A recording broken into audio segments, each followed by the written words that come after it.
Bonjour les collègues.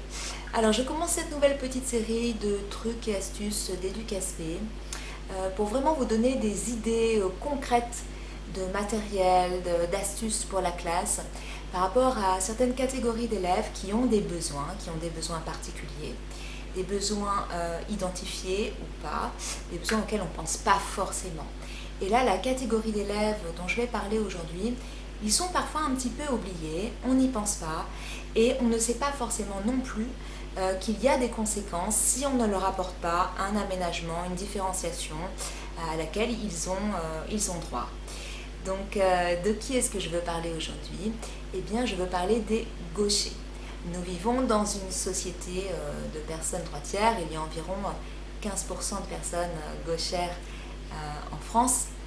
Et donc statistiquement, vous avez forcément des élèves gauchers dans votre classe.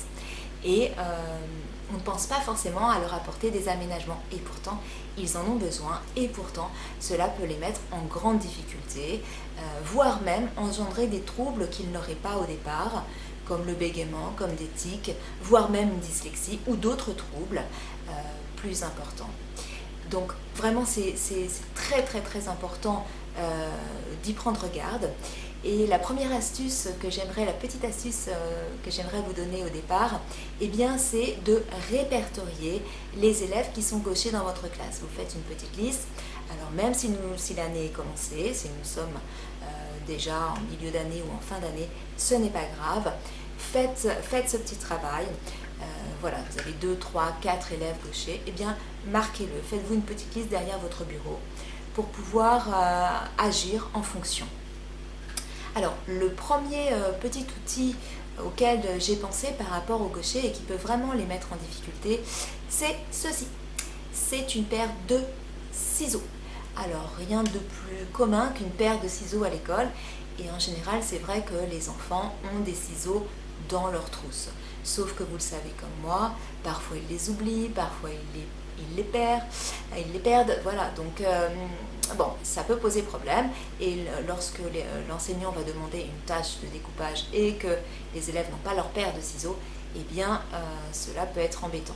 Donc les enseignants, prévoyant que nous avons en général une réserve dans le fond de la classe avec des ciseaux, des crayons, un petit peu de colle, etc.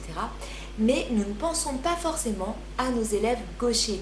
Et la plupart du temps, nous avons des ciseaux de droitier dans la réserve. Donc vraiment, je pense qu'il faut s'arrêter sur cette idée-là et réfléchir. Alors d'abord, quelle est la différence entre des ciseaux de droitier et des ciseaux de gaucher? Il y a deux différences fondamentales. On a d'abord la forme du moule, ici, donc tout ce qui est en bleu sur cette paire de ciseaux.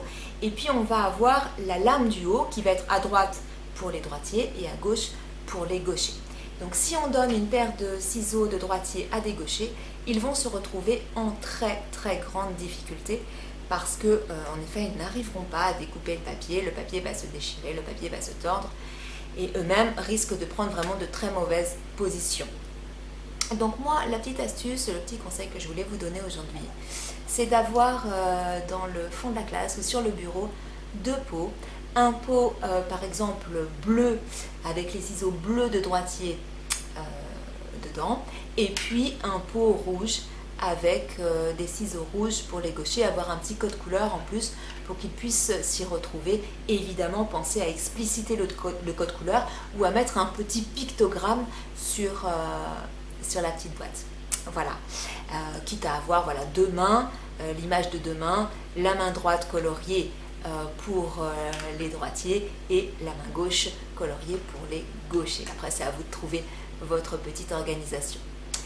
Voilà, donc c'était la petite astuce d'aujourd'hui. On commence notre série avec les gauchers. Pensez à eux pour la paire de ciseaux dans votre petite réserve. Évidemment, vous trouvez du matériel pour gauchers assez facilement, que ce soit sur internet, que ce soit dans vos catalogues de commandes que vous avez par la mairie. Donc si cela n'est pas fait, pensez-y pour l'année prochaine. Pensez à prendre une ou deux paires de ciseaux de gauchers. Je vous assure, cela leur rendra vraiment service. Je vous dis à bientôt pour notre petite série Trucs et astuces sur EducASP TV. À bientôt.